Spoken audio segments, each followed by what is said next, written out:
You've likely heard the core tenet, Jesus, both man and God. But have you ever really stopped to think about the philosophical tightrope walk that presents? It's a big one. Welcome to the deep dive. Today we're venturing into a question that's, well, it's puzzled thinkers for centuries.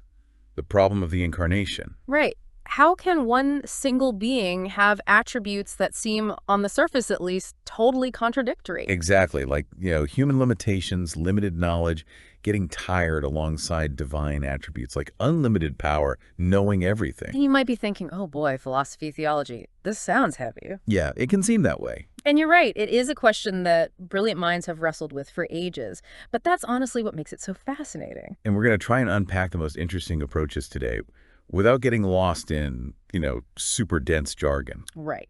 Our guide for this is a text called Encarnação, Portuguese for incarnation. It really lays out the heart of this philosophical puzzle and looks at different ways people have tried to understand it. And it also gives us that crucial historical context, doesn't it? The Council of Chalcedon. Absolutely. Chalcedon back in 451 AD. That's really key background here. So let's maybe start there, because Chalcedon, as the source points out, was this really significant moment. It kind of set the boundaries, didn't it, for the Orthodox Christian view? It absolutely did. It laid down the essential framework, the non-negotiables, you could say. And these core ideas are really the launchpad for the whole philosophical head-scratcher we're tackling. Precisely. Chalcedon basically gave us three main things to hold together. First, Jesus Christ is truly divine, fully God, shares the same divine nature as the Father. Okay, truly divine. Got it. Second, Jesus Christ is truly human, fully man, mind and body, sharing our human nature, like us in, well, every way except sin. Truly human. Okay. And third, and this is the really tricky one, Jesus Christ is one single individual, the same person as God the Son. One person, not two. Right. Two natures, divine and human, united in this one person. And importantly, united without mixing them up, without changing them, without dividing them, and without separating them. Wow. Yeah. Okay. Yeah, you can immediately see the tension there. Exactly. And the challenge, as Encarnação really explores, is how do you make sense of that? How do you hold those two sets of qualities, divine and human, together in one person without hitting a logical wall? So this historical framework, it really sets the stage for why this isn't just some abstract puzzle, but something central to Christian theology itself. Right. And our mission today is to really get to grips with the core problem and explore the most, let's say, compelling attempts to resolve it, hopefully giving everyone listening a clearer picture. Okay, so with that stage set, let's dive right into the heart of it. This problem of incompatibility. Our source mentions Aristotle, the law of non-contradiction. That seems fundamental. It really is. Aristotle's basic idea. Something can't be both, say, A and not A at the same time and in the same respect. You can't be both wet and not wet all over at the same instant. Seems pretty straightforward. It does. But then you look at Jesus. If we take the traditional view of God, omnipotent, omniscient, eternal, infinite. All the omnis. Right. And then you look at the traditional view of a human, limited power, limited knowledge, temporal, finite. They look like direct opposites, like A and not A. John Hick called this the incompatible attributes problem, didn't it? Yes, that's the term our source uses, and it captures it perfectly. Eternal versus temporal, infinite versus finite, all-powerful versus limited power. The list goes on. And they seem to clash directly. They certainly appear to. If one being has all the essential divine properties and all the essential human properties simultaneously, well, it starts to look logically impossible. Like the source's example, a spherical cube. Just can't happen. Exactly. If being truly human and truly divine really are incompatible in this way, then the Incarnation, as Chalcedon defined it, seems like a logical contradiction. So a huge challenge. How have thinkers tried to get around this? Encarnação outlines a few paths, right? Starting with a pretty radical one. Very radical. The first approach discussed is basically maybe the law of non-contradiction just doesn't apply here. Doesn't apply to God. Or at least not to this specific mystery of the Incarnation.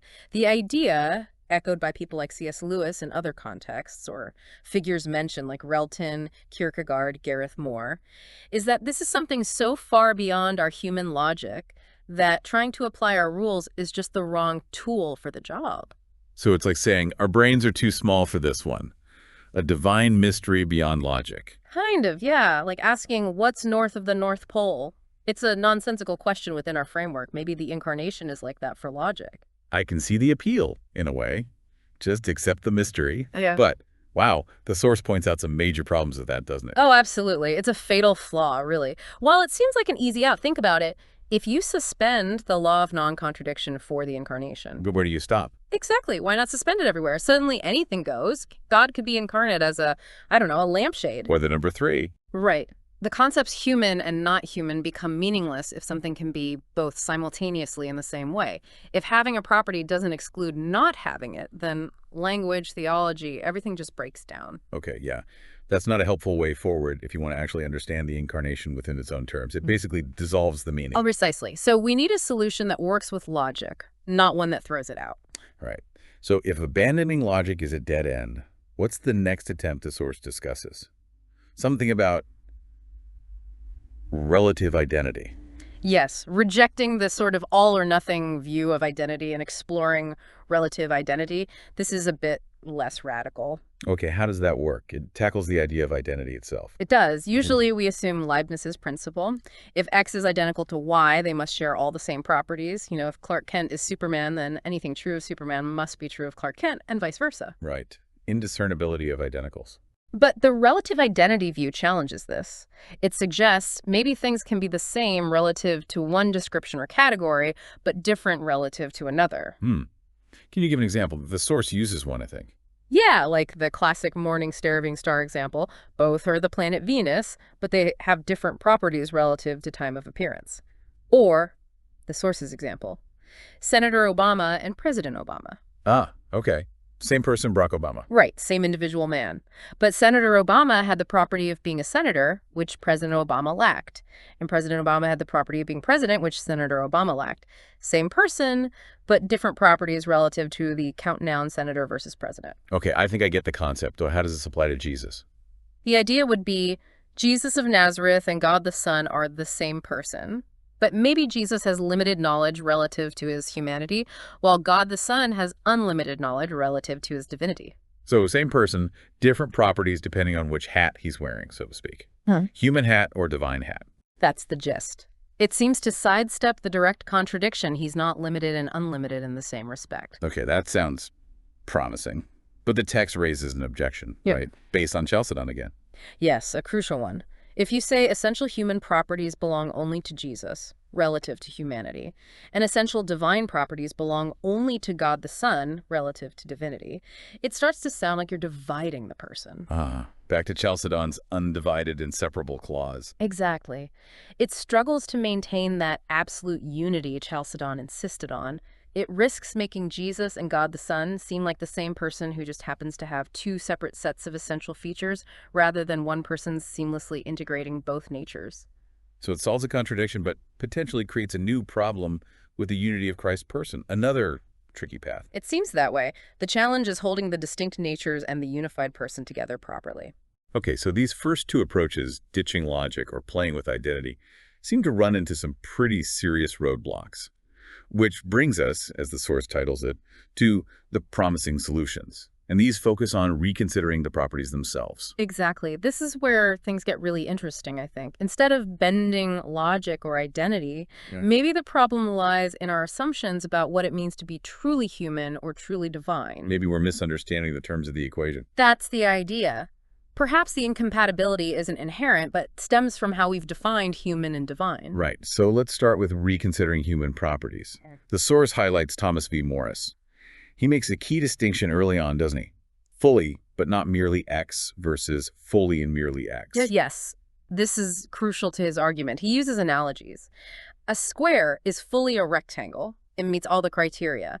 But it's not merely a rectangle because it also has equal sides. Okay. Or a rattlesnake is fully a snake, but not merely a snake because it's also venomous and has a rattle. Right, so it has the core properties of the category plus something extra. Precisely. Morris applies this to Jesus. Jesus is fully human. He has all the essential properties of humanity. But he's not merely human because he's also divine. He has that something extra. So being fully human doesn't automatically exclude also being divine. Not if the merely isn't there. That's Morris's point.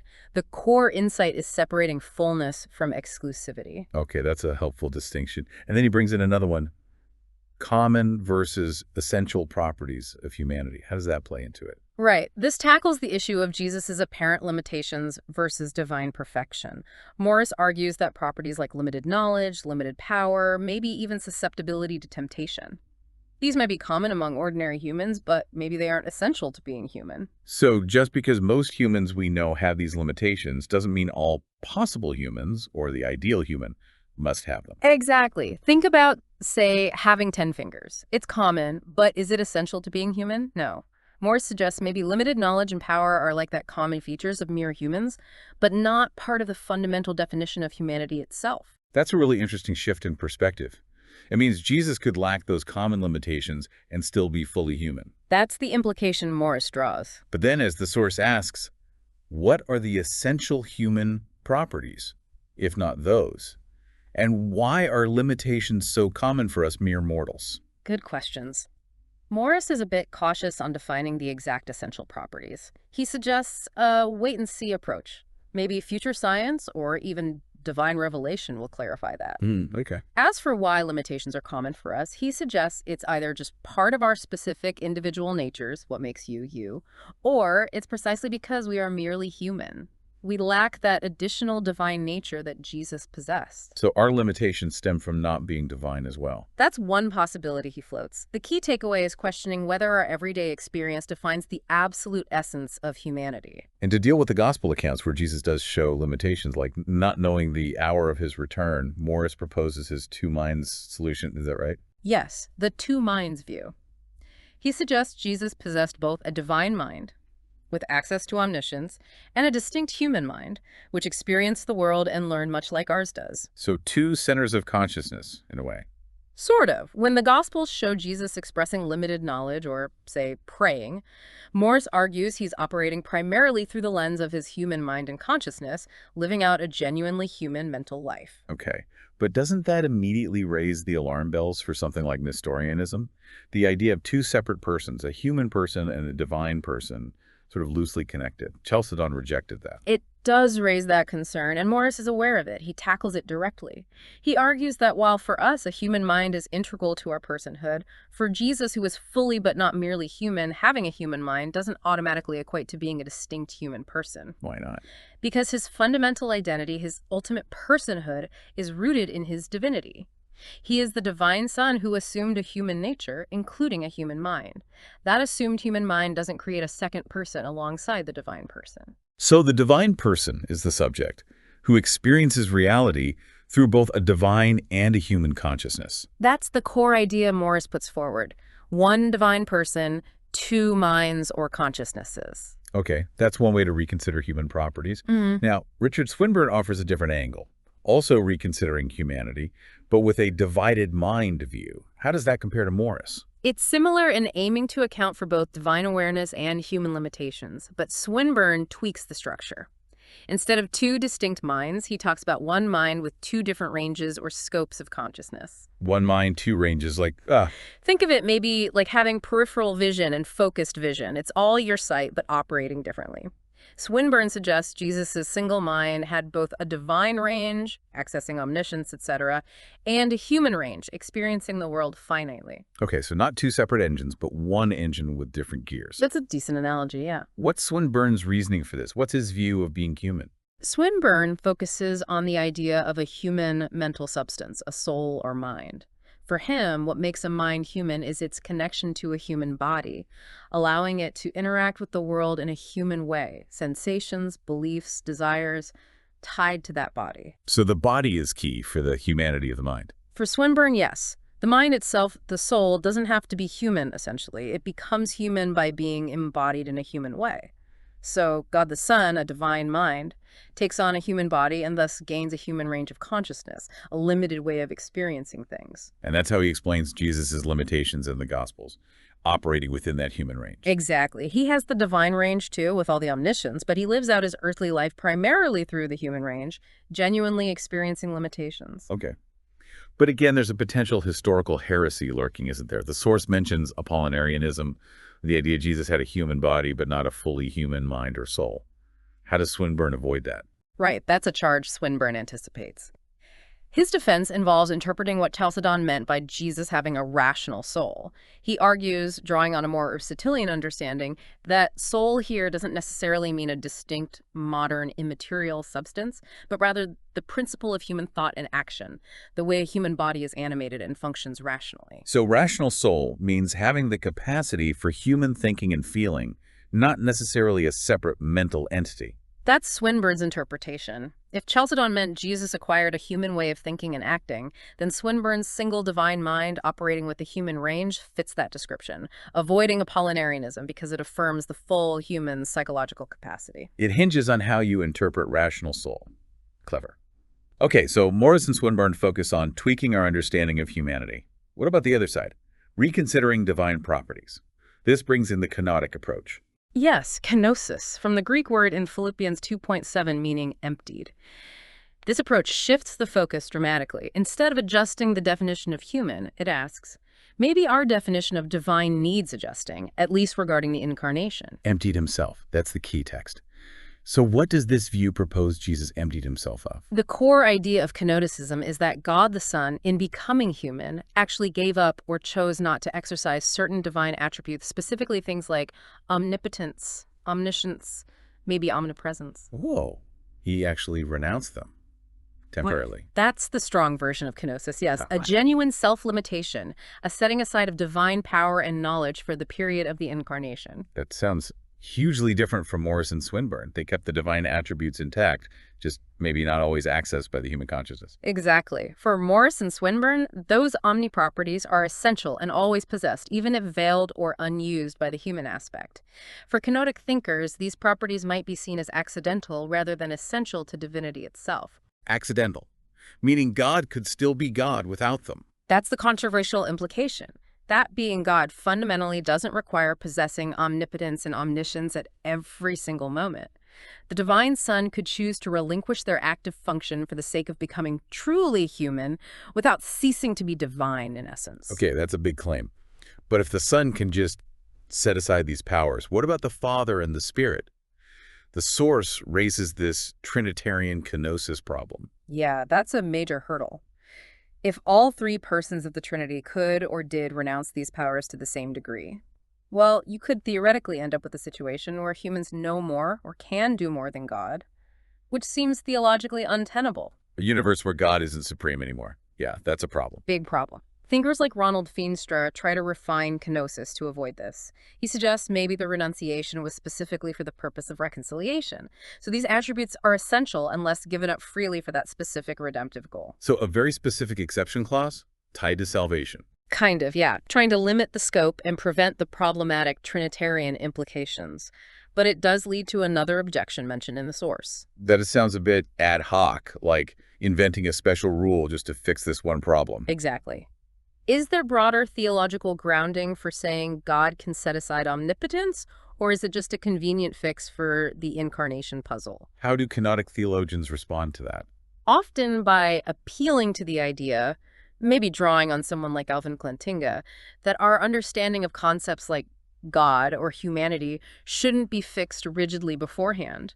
Revelation itself, like the fact of the Incarnation, might force us to revise our philosophical definitions. So faith informs reason. The Incarnation happened, therefore our prior definitions might need adjusting to accommodate it. That's the line of argument. Revelation takes priority in shaping our concepts. Okay. But there's still another puzzle raised by C. Stephen Evans about Jesus' glorification after the resurrection. How does that fit with kenosis? Right. Evans presents a dilemma. After the resurrection, is the glorified Christ once again fully omnipotent and omniscient? Seems likely from a traditional view. Okay, but if he is, and he's still incarnate, fully human and fully divine, then it implies those omniproperties are actually compatible with being incarnate after all. Which undermines the original kenotic claim that they had to be renounced for the Incarnation to happen in the first place. Exactly. Or the other horn of the dilemma. If the glorified Christ doesn't reassume those properties, then it seems like a pretty weak view of glorification. So either kenosis wasn't necessary or glorification isn't that glorious? Tricky. Very tricky.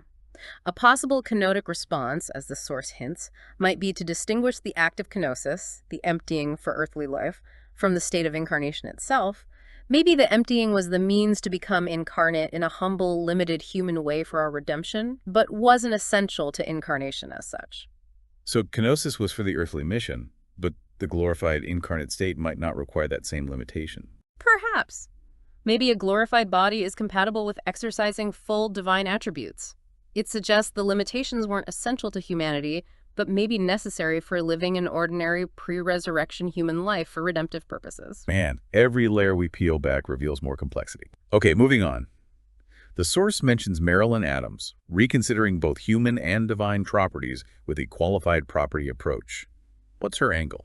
Adams takes a different tack again. She emphasizes that God the Son is essentially divine. He then acquires a human nature, which is not essential to his being. Okay, so divinity is core, humanity is added. Right. Now, the apparent contradiction she focuses on is properties like uncreated, which applies to his divine nature, and created, which applies to his assumed human nature.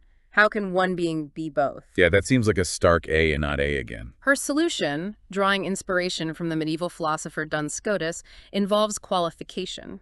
She argues God the Son doesn't possess created and uncreated in the exact same unqualified way. How does the qualification work? Yes, using qua, meaning in the capacity of or as, and also the idea of simpliciter, simply, without qualification, versus secundum quid, in a qualified way.